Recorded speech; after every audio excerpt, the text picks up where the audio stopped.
this month's engine room chat. Myself, Dave from Narrowboat Changing Pace. Chilli Jam Jeff.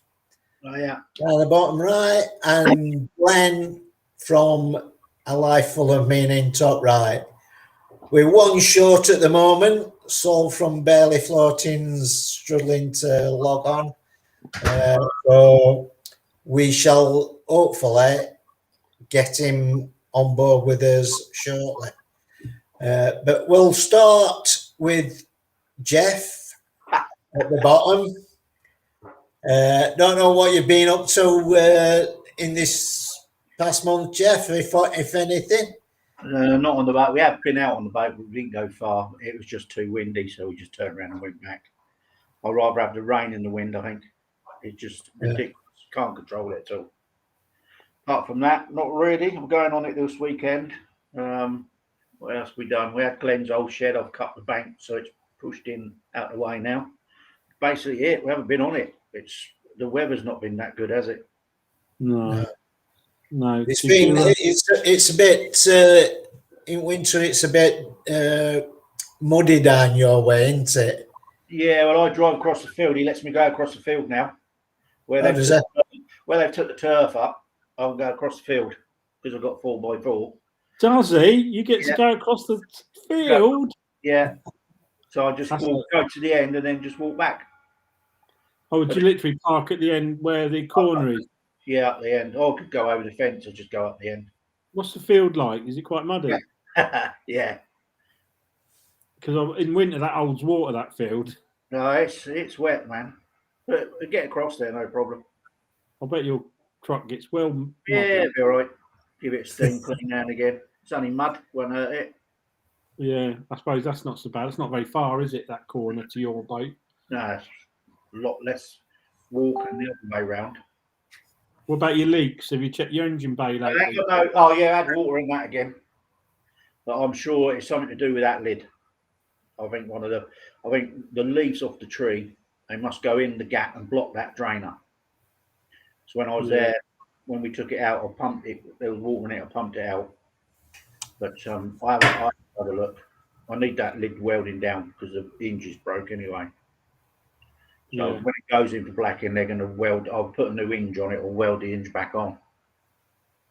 Yeah, probably just weld it on, won't they? Well, if they can. If not, just put 2 new hinges. It just wants sorting out. It's still all right. You can still lift it and shut it. It's just 1 hinge is broke. Yeah. So how far did you get in the wind then? Yeah. How far did you get in the wind? I went turn around in the second lock. Oh, you just went 2 locks down? Well, yeah, 2 wheels miles we can turn around down there. But it was windy, man. The front was in the tree. Couldn't control it. Could not control it. We in the end. How long is your boat, Jeff? 57 foot. 57. Yeah. There's plenty of room. It's a piece of cake. It's a piece of cake to turn there. It's just the wind. So in the end, we had to put a rope around the back of the boat and hook it to the armco and let the wind blow it round, and unhooked it and pulled it back, and it went round no problem then. Yeah. But the wind was so hot, it's just ridiculous, the wind. It seems certain places you get it and then it's calm. Yeah. I think it's when it's open, isn't it? And if there's covered with trees and stuff like that, you think, well, where's that wind gone? But it's just ridiculous. So we just turn around and come back. That section's got some real exposed bits to it. It's weak on both sides. That's about it, mate. I'm afraid. Tell me about your story. I want to hear about your breakdowns. No, I'm going to go to Glenn first. He's building himself up. Yeah, I'm going to sign myself up. Ours is a bit of a saga, so we'll. I think Saul's just joined us. There he is. Hey! Hey! You're up. Oh, stupid computers. Welcome, Saul. How are we doing? Got for 10 minutes, did you? Oh, stupid computers and passwords. Oh.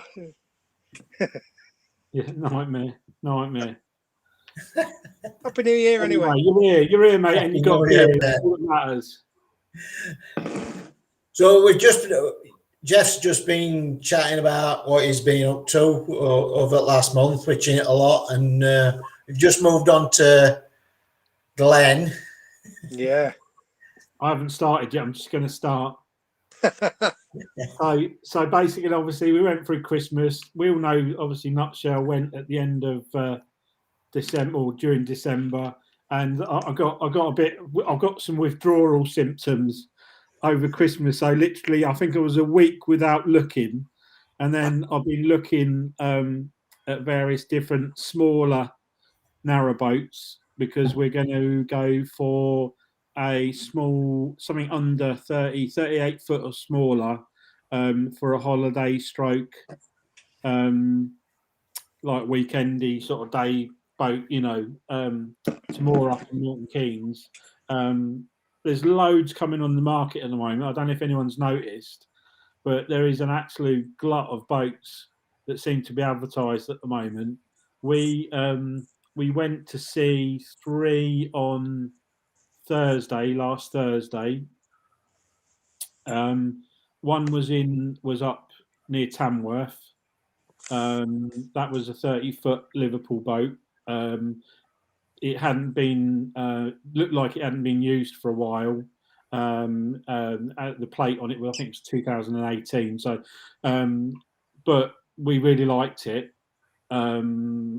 And yeah, we did really like it and had a good look at it. Couldn't hear it running or anything because the batteries were flat. So we then went on to Braunston and looked at a sea otter. Oh yes.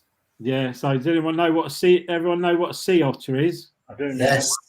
Aluminium. Aluminium. Award-winning boats they are. And obviously they don't suffer from rot at all. No. But there's no but really about it. To be honest with you, we looked at it. It was 30-foot one. It was a little bit more money than I really wanted to spend. And when you got into it, funnily enough, the head height at the back end was pretty good. The head height up the front, where the doors were, Jeff would have been hitting his head on the roof. It was if I just went up on my tiptoes, I was hitting my head on the roof. So I don't know why it sort of like went down into a lower. It was a very good. When I got on it, it rocked a lot. It was very light. Very light. Yeah. It was in very good nick. It had been literally, I think it just been painted, and it was very basic inside. It'd obviously done a few hours because there was a lot of maps and stuff inside it. So someone's done a serious bit of network on it, and it had a stove in it. It was a really cold day when we went and had a look at it, and it was the roof of it was dripping all over the place. It was not from leaking, from just condensation. I could see the insulation wasn't as, because I presume it's aluminium, a lot thinner, was not as good as steel. Because I could see where every single roof bar was going across. And it wouldn't be the end of the world because we're not living on it. So, at the end of the day, a little bit of condensation wouldn't have been too bad. So we had a look at it, but I think it looks a bit too basic, and the rocking would do me in because I get motion sickness. So, but it was worth going to have a look. And that was at Braunston Way. And then we went to Croppedy, which is over on the Oxford Canal, and looked at another 92 Liverpool boat, almost identical shape and finish as the first one, but completely different inside. But this one was ready to go. So it was all both of them had, is it beta engines? Yeah. Both had beta engines in them. The last one we saw had a brand new gear. You could have ate your dinner off the engine. It was absolutely mint. It just had a new gearbox. It's been repainted. It was good, but again, it was at the top end of the scale for money wise. I get a little bit more than I wanted to pay. So we have put a couple of offers in various boats to see what happens, and we haven't had much. We had one feedback was one of them was rejected, but So we'll just see. We'll see. You know, we're on it. We're on it. My first things I do is I check that the windows are not leaking. The first thing I do is run my hand across the top of the sofas and run around the gunnels to see if there's much sort of leakage under there. But yeah, I think it won't. I'm gonna sort of not rush into it. I want to get it for the right price. I want to make sure that it's what we want. Yeah, so as I say, there seems to be a lot coming on the market though. So that's all I've been up to. So it's watch this space. We've pretty much found somewhere to moor it. Pretty much. We're not 100% sure yet, but which would be good. And yeah, I think we'll be back. We'll be back afloat, not permanently, but you know, in a few months, maybe in time for crit. Who knows? But that's all we've done, really. I mean, it's been, you know, we've seen those three, and we're looking to have another look as soon as we can. You know, we'll just look. Something will come up. But apart from that, I've not done anything engine-wise, obviously, because I've got no engine to fix. At the moment. Just going back to Sea Otters, I did a tour of their factory, which were in Chesterfield just before the show, and they're really well made. I mean, I know they're expensive, but they are really well made and put together. Yeah. So I'm not surprised that compared to steel boats that they are a little bit more expensive. Yeah, they're award-winning, aren't they? They said on the plate that they won an awards for it. And to be honest with you, if I probably would have bitten the bullet, even though it was a little bit rocky, if I could have. But being where it was and looking at the price of it, I don't think the price was going to move that much. Yeah. For it. And the thing is, it just didn't look that old, even though it probably was. It didn't look very old at all. I think it had not a fresh lick of paint, and it had a stove in it. Did it have a stove in it? Yeah, it had a stove in it. Yeah, it did have a stove in it. So yeah, it was all ready there to go. It was just very, very basic. It felt like a bit like a motorhome inside. It was a bit weird. They are set up like that. That's one thing I noticed, that they are set up like a motorhome.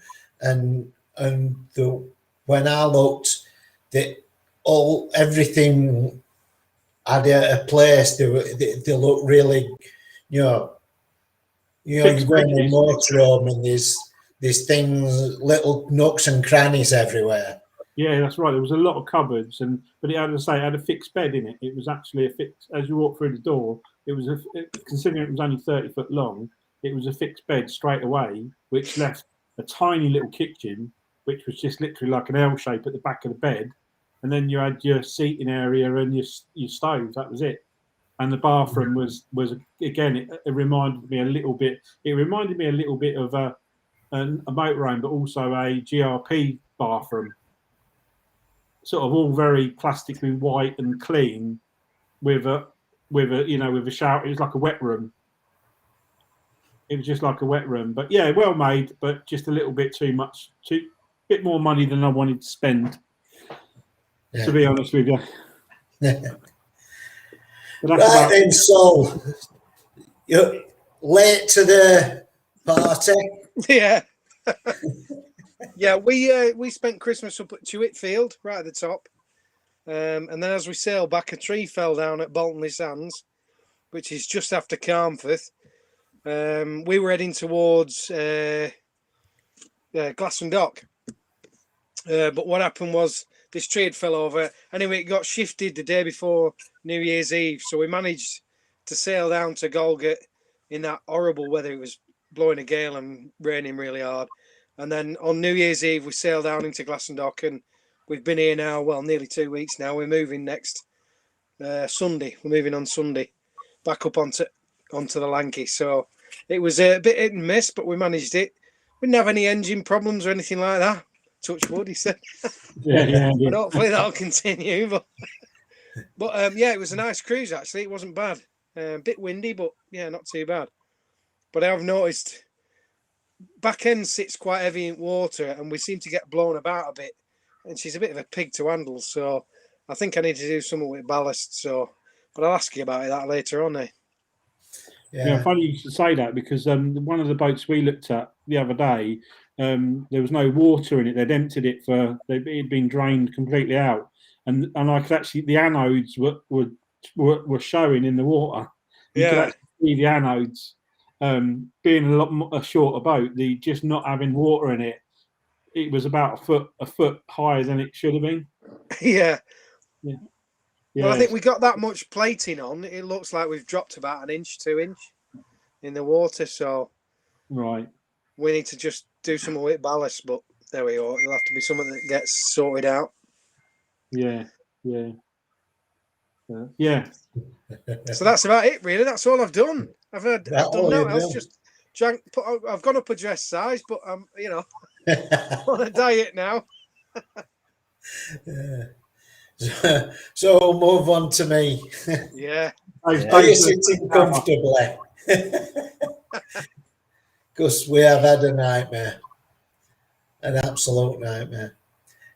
We eventually moved through Chester. We'd been stuck like you, Saul, with a fallen tree that they moved just the week before Christmas. But we didn't want to move over Christmas, so we sort of like started moving in New Year,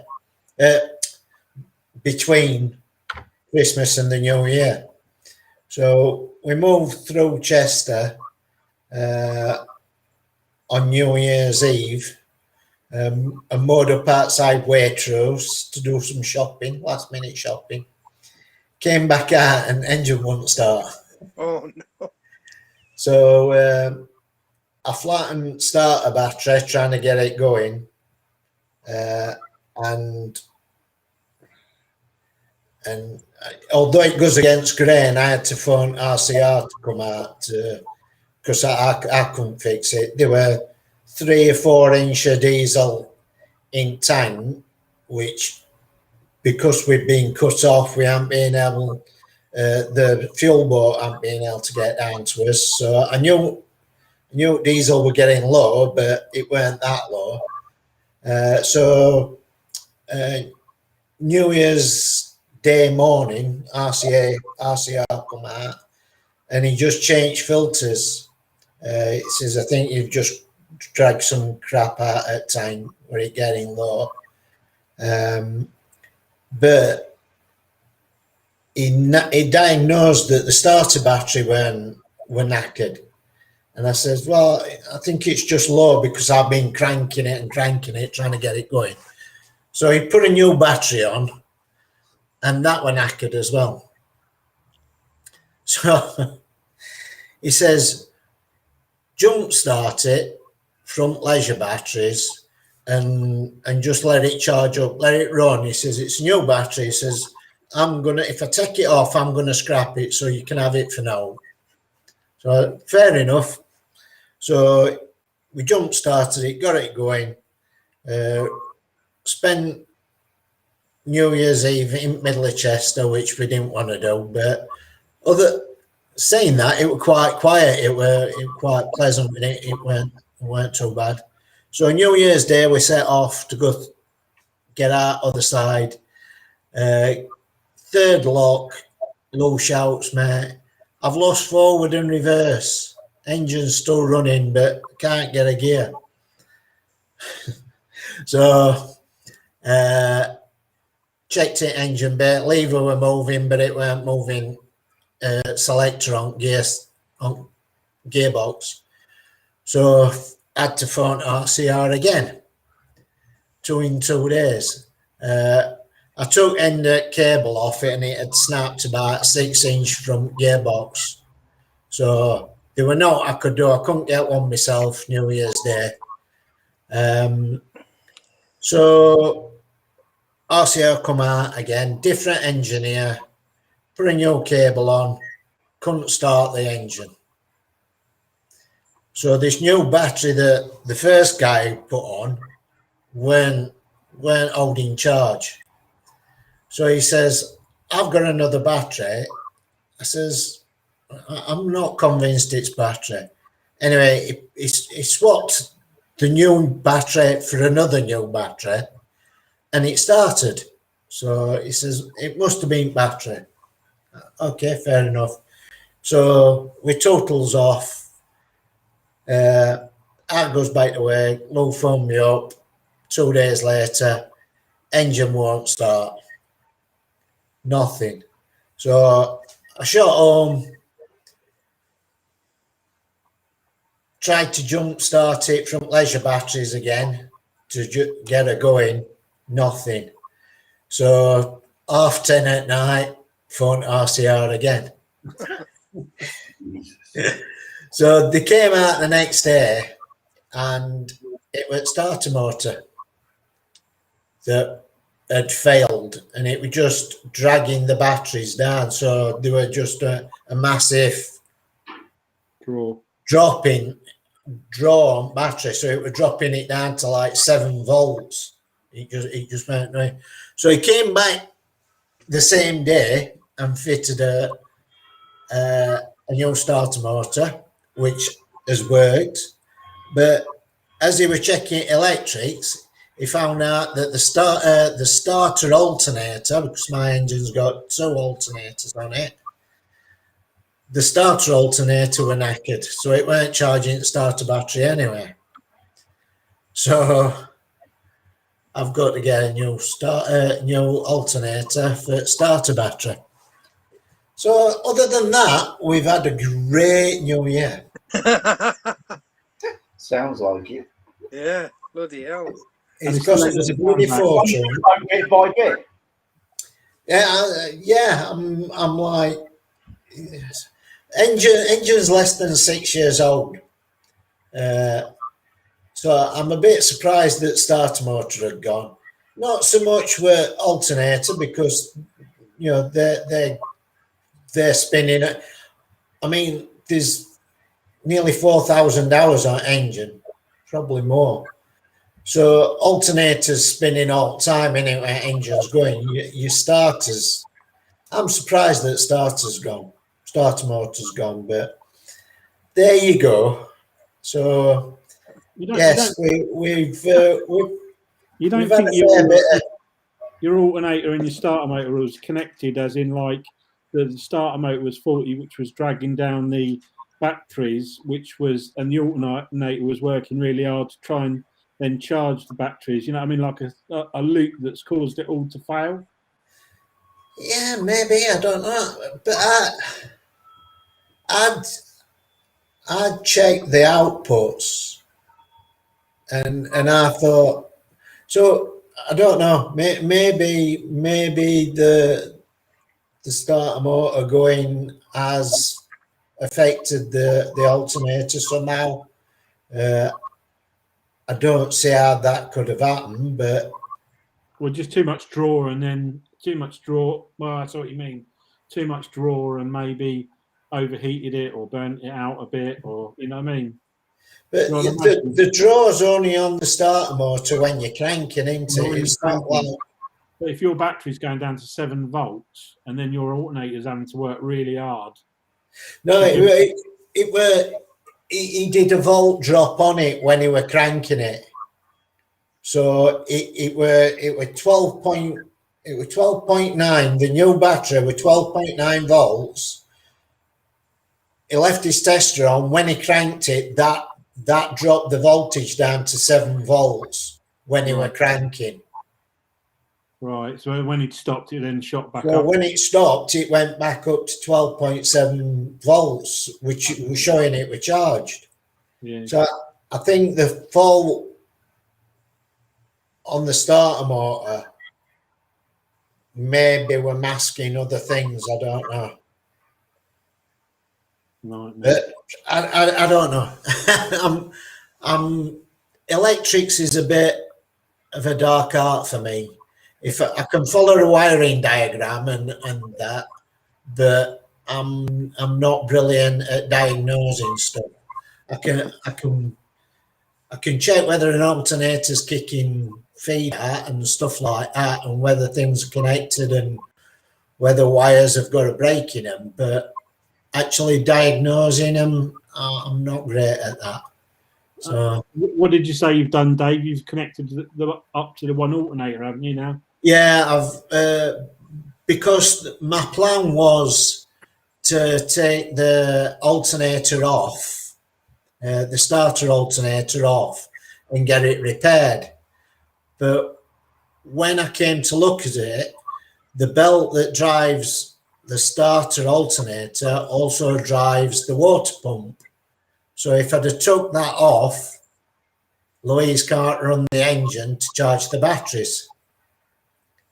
So I've had to leave it on, and now I'm going to have to buy a new replacement alternator so I can do the swap in a day. You know what I mean? Yeah. But in the meantime, what I've done is I've connected the battery, the starter battery, to the leisure batteries, so that I've got a bank of 6 batteries, and they're all charging off the leisure alternator, and we're just making sure that we don't go down too far on state of halt, so we can start it in the morning. So we've got round it till I get an alternator. Yeah. Somebody was saying on the BMC engine group, he had 2 alternators, and he seemed to go through his starter alternator kept buggering up, and he reckoned it was something to do with his second alternator was causing problems with first one. Whether that were true or not, I've not seen the post since, but yeah, he said it was something to do with his second alternator was causing trouble with his first one. Shouldn't really be connected, really, should they?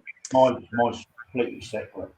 Yeah, ours only was connected to the starter battery. And what I used to do on our boat is every time we stopped after running the engine, we had an isolator on the starter battery.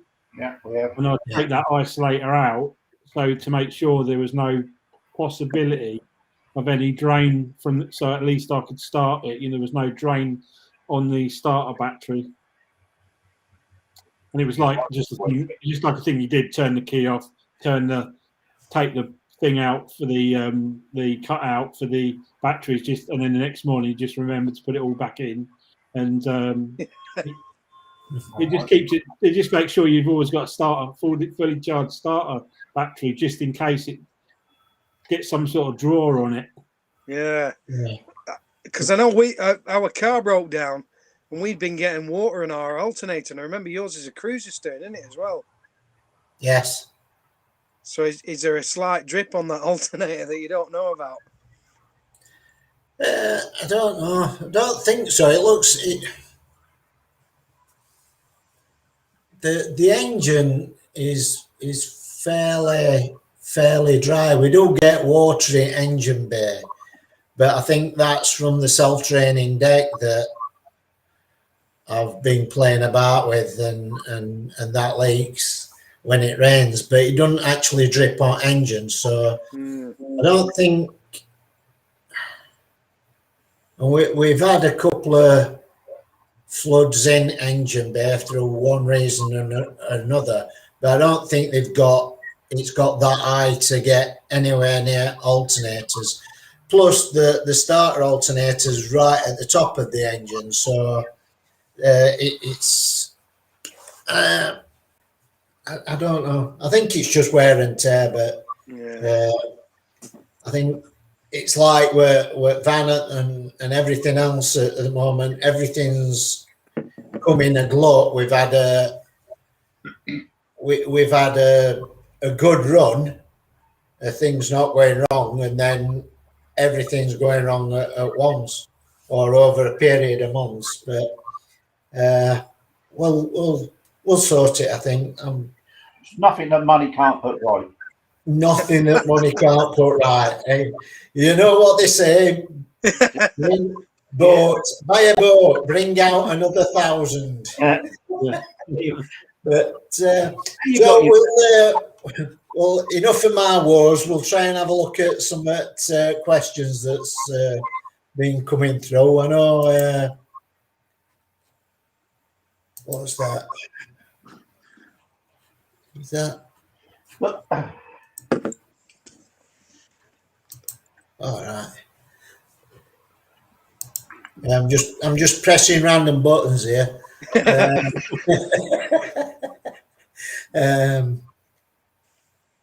Hold on, I clicked wrong one. Paul Court Show. Oh, what's going off here? He's got two partial batteries, yeah. Yeah, partial batteries. Right. Is that coming up?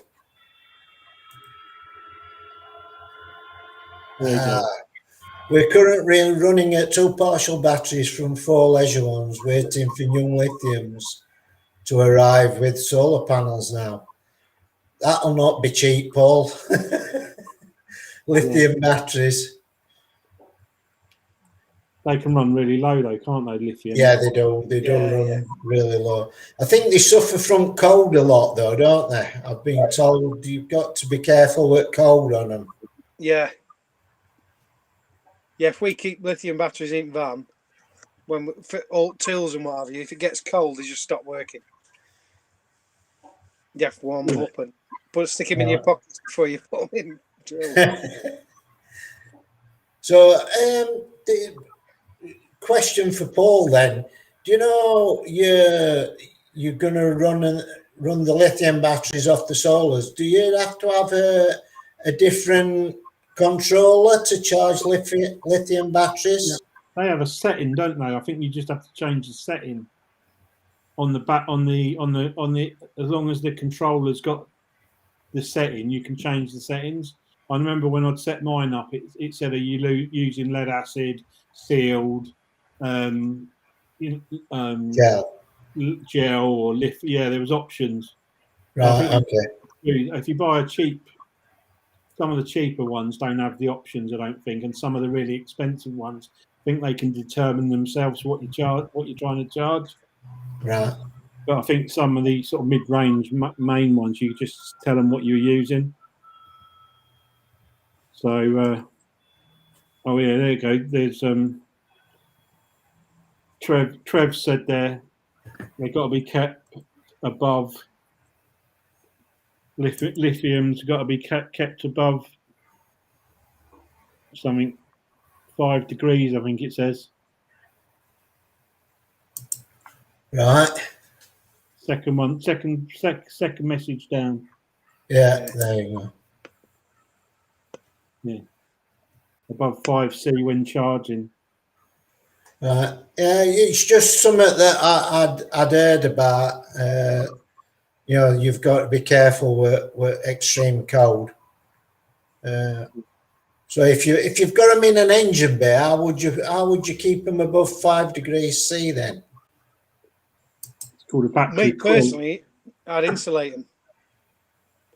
Put them in a box or put them in heated blanket.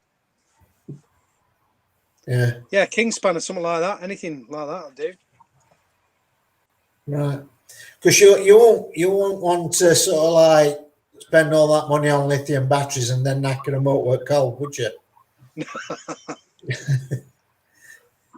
What's this reading? They won't. They're not going to be in an engine bay anyway. Right. So they're not. So you're going to have them import then, Paul?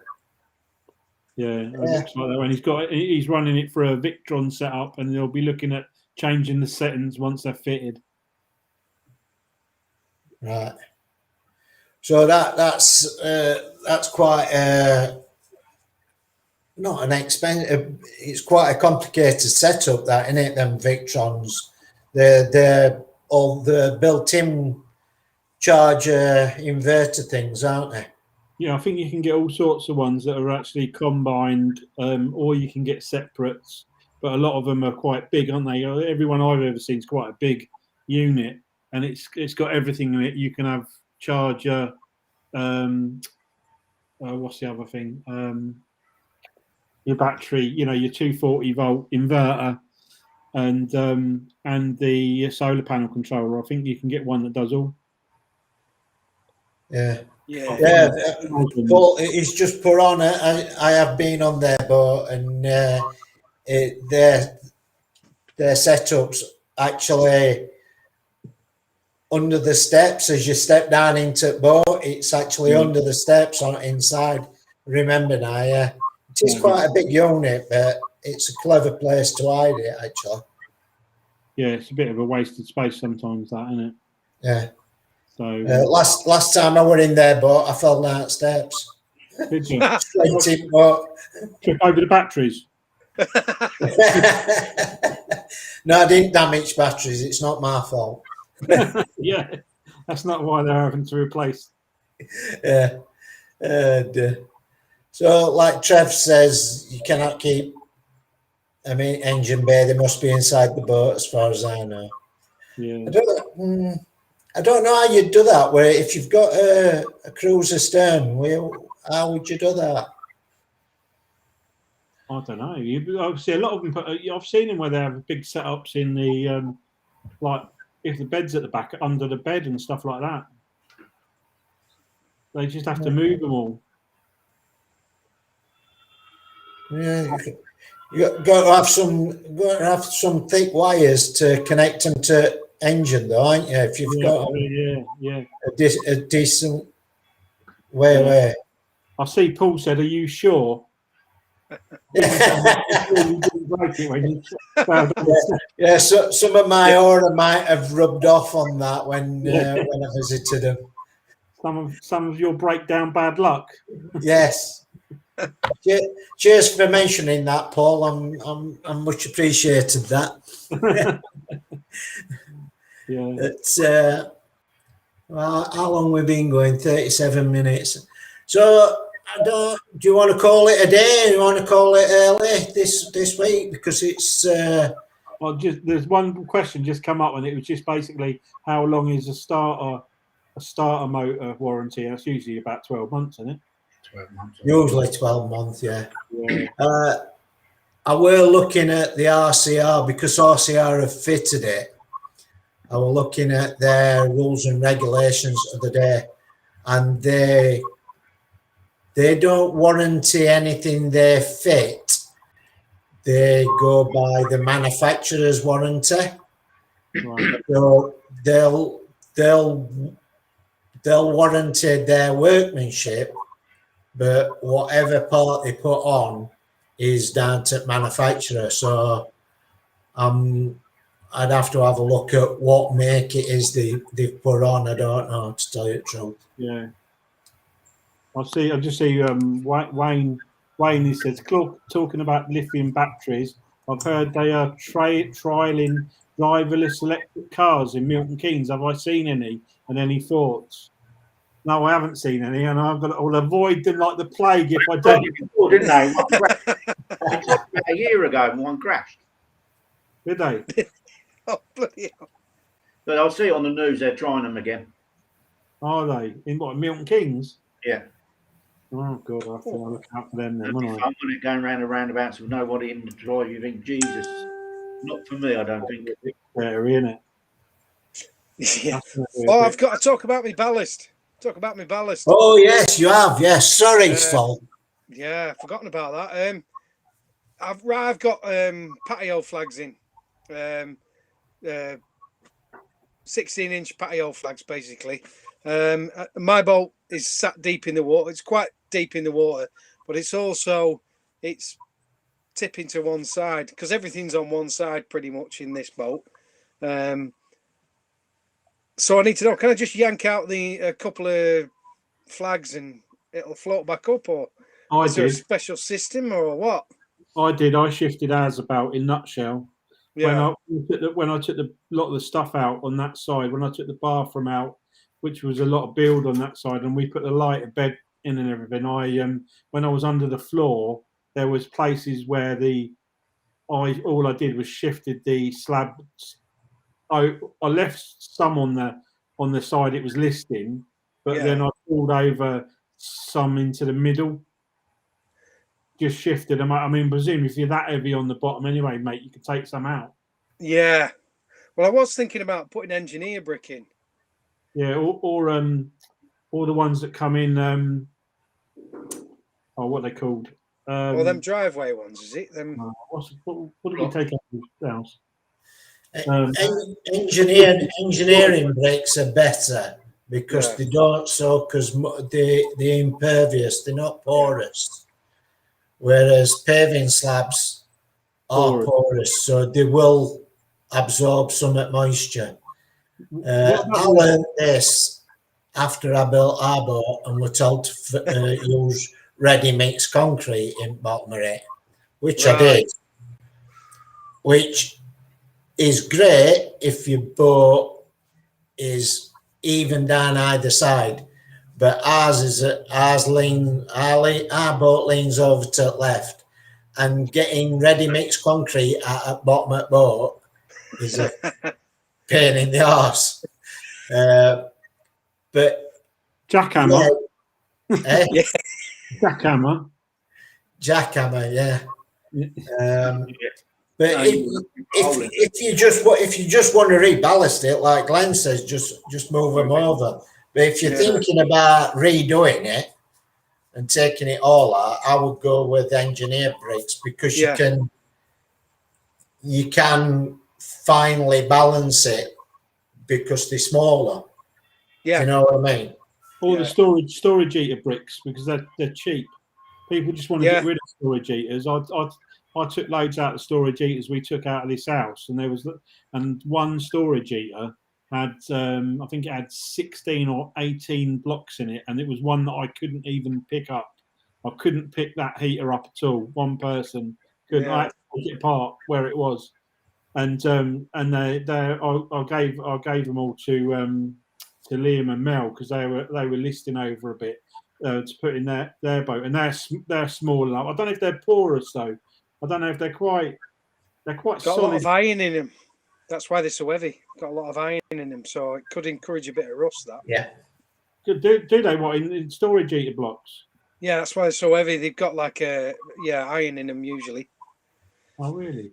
I've had to carry quite a lot of them down lots of flights of stairs. Yeah. They're bloody heavy, aren't they? Damn right. Yeah. Or maybe not then, unless you put something under them. But they're cheap. I mean, ours isn't very damp. Under the floor's not got much damp at all. It doesn't get much condensation, so you're really lucky. The condensation was always an issue in the winter underneath our boat, but we only had polystyrene. Have you got polystyrene? Kingspan in ours. The closed cell stuff. Yeah, that's better. Yeah. Ours really should have been spray foam, but it had polystyrene. It was awful for condensation. So, I'm just reading. Someone's gone down the toilet. Who's gone down the toilet route?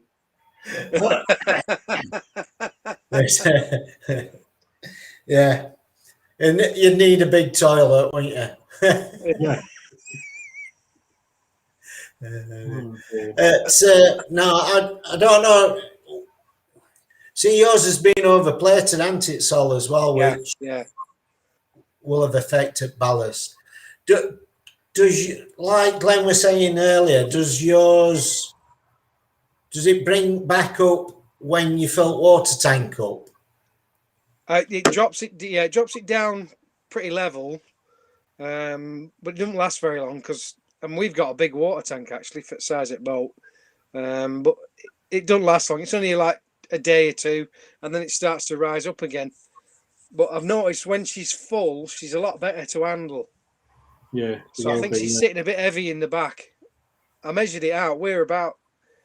I think we're about 700 mil into the water. I measured it out, and we're quite deep, really. Even on the transom, how far is the transom? The back you stand on, because ours was just on our boat. It was just under the water by about an inch.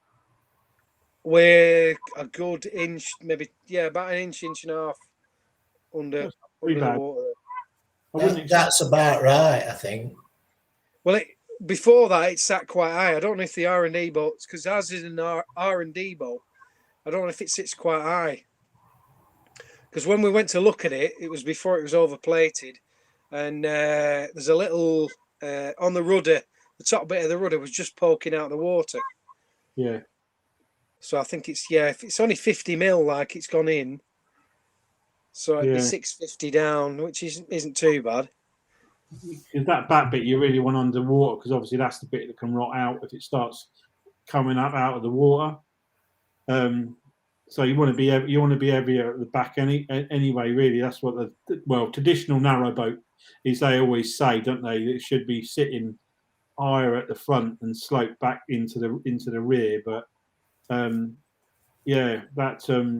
know it used to make a big difference with our old boat when we put water in the front. Front used to come down loads and it used to handle a lot better. Yeah. So, but have you thought about getting some of them 56-pound metal weights from sort of like scrapyard or something like that, and putting them in one corner at front at boats brought down, swell to the balance? Well, I'm quite close to where Weldeck outlets at Weldeck. They're quite close to water. So when we fill her up, they're only about an inch off not even an inch off the water. So I don't really want to put too much weight on front and have a. Yeah, when you fill up, you'll be right low. Yeah. But I suppose with the big weights, you can always move them about. If you just bought market weights, yeah, you could just then shift them down the boat. But a bit of a faff.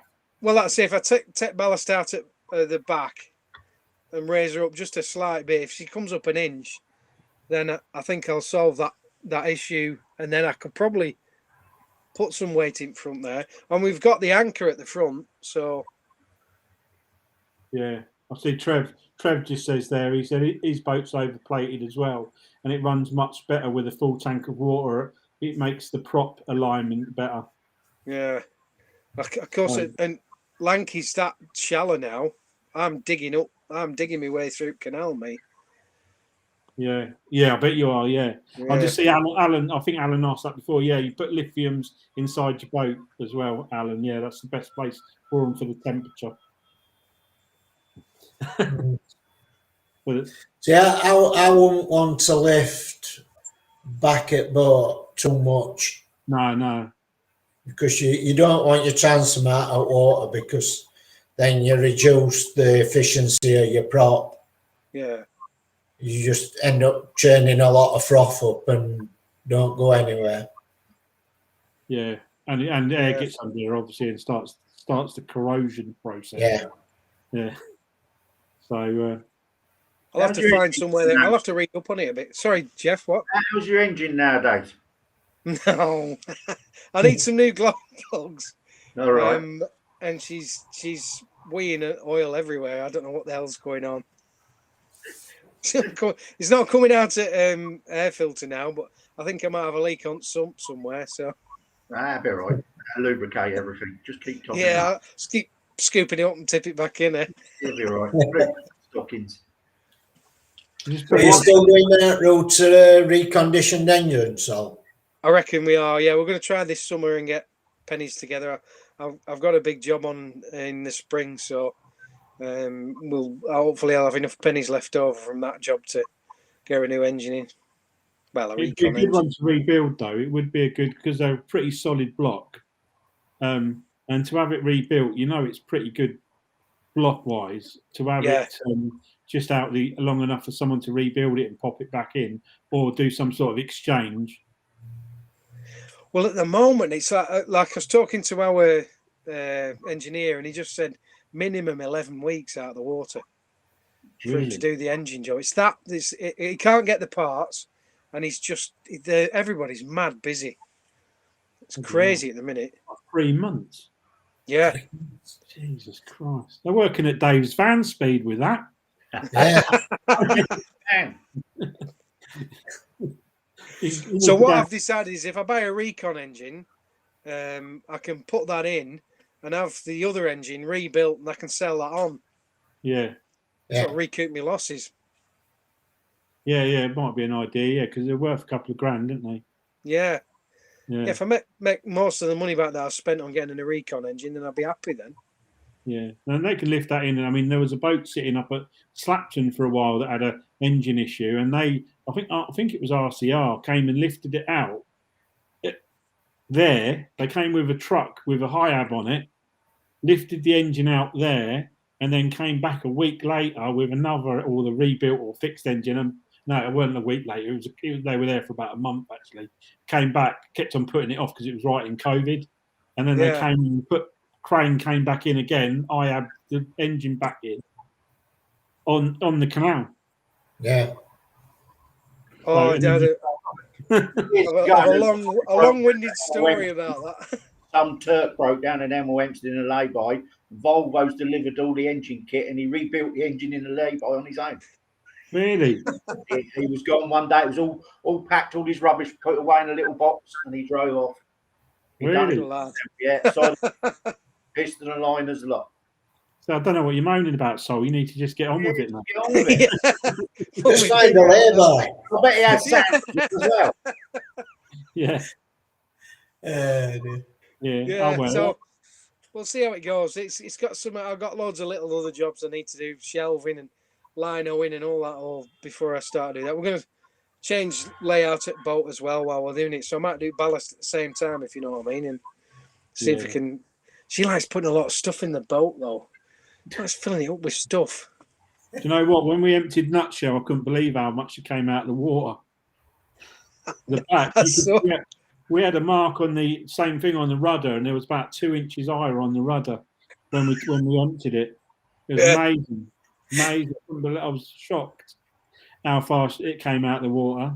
It was like skimming across the top. See, if you change layout at boat, Saul, you're going to have to sort the ballast out after you've changed layout at a boat. It'll be all different again. Yeah, it sits. Well, she's got mega plans for storage, and I'm like, oh, do we have to have stuff? Can we not just wang it, and then we don't have as much stuff? But she's determined to have all this stuff, you know. Yeah, mate. That's good luck with that. It's a good job she's not here, to be honest. All the stuff that was in our boat is now under our bed. Sleeping near the ceiling. Yeah, right. Yeah, and I still couldn't find anything. I was looking for something the other day that came out of the boat. I ended up going buying some more of them today, and I knew I had loads of them in the boat. I can't find them anywhere. Nightmare.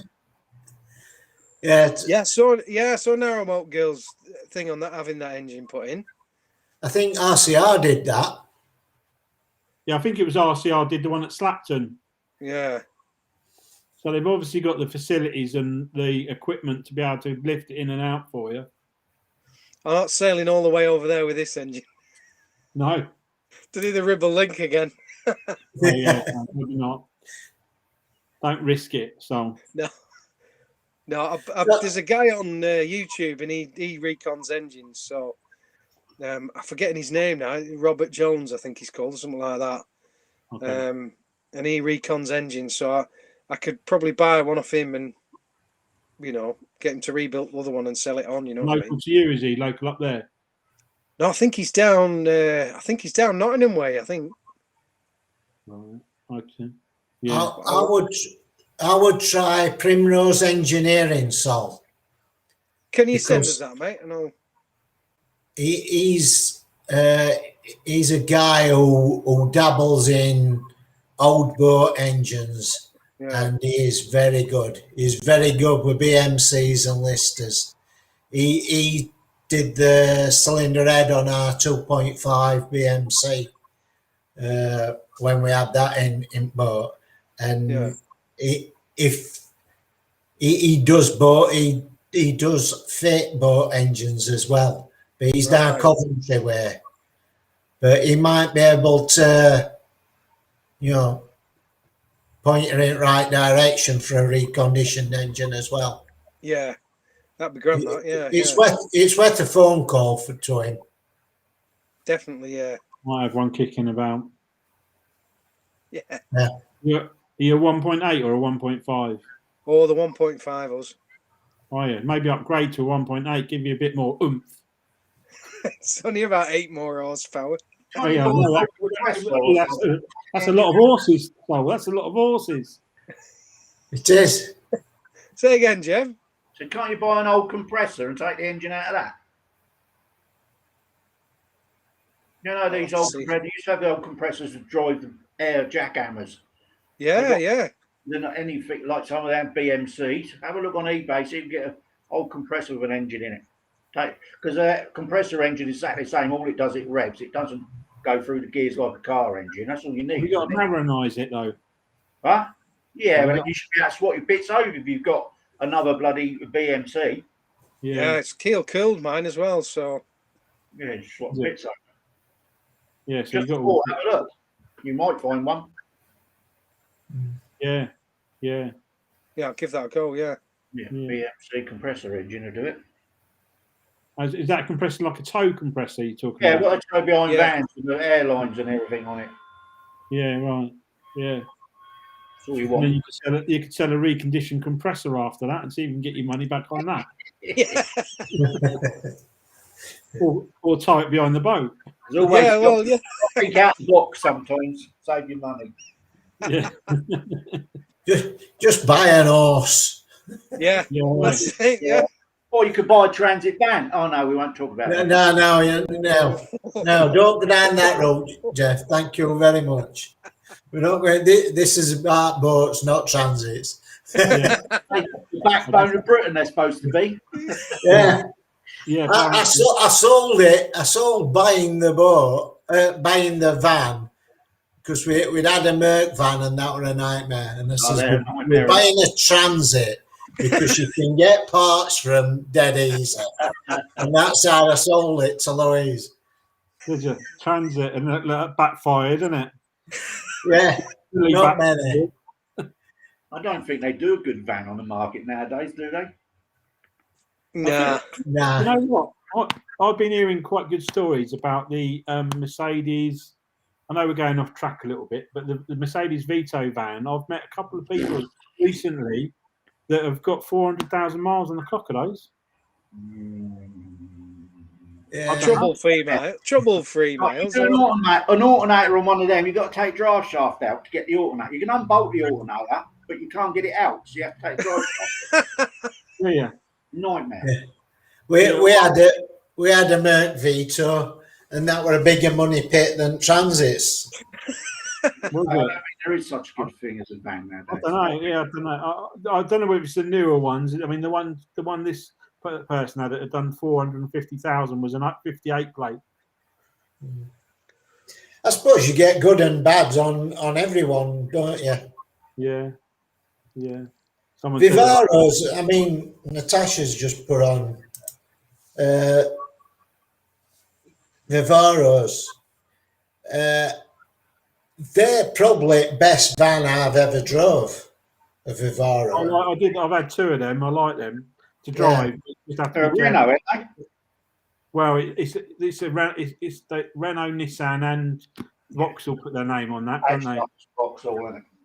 Yeah, it's as long as you've got a good set of injectors and stuff in it, and you don't have to take them out. They're a nightmare to get out some of them. Oh, that's because the little vent on the bonnet, water drips through onto the injectors below, which rusts them in. They're a nightmare. But if we had one on an engine crane with the van balancing it, pulling the injector overnight, and it still wouldn't come off. I was told by a company that I bought one off. They have said they've only ever snapped one, and they'd had hundreds of them. And he said they always did it hot. Did them hot. We tried it. It was a nightmare, man. Was it? But it's all down to that little vent on the bonnet, drips water onto the injectors on the top. But as you say, you can get good and bad anything. You can get a good trans van, or you can get a bad one. Yes. Thanks, Jeff.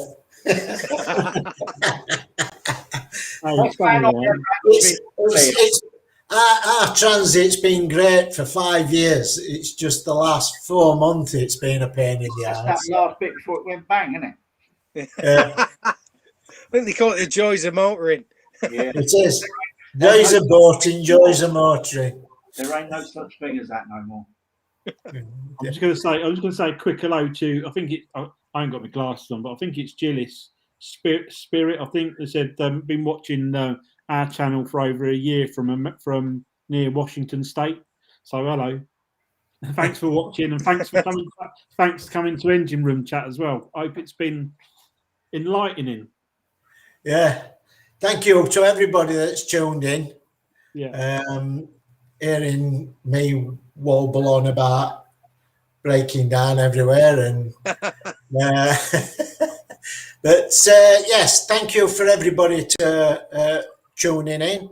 Thank you for everybody watching, everybody who's commented, especially for Saul turning up late. Jeff and Glenn as ever, and from myself, David, Narrowboat Changing Pace. Until next month, we'll see you again. See you later. Good night, guys. Okay, bye. Bye.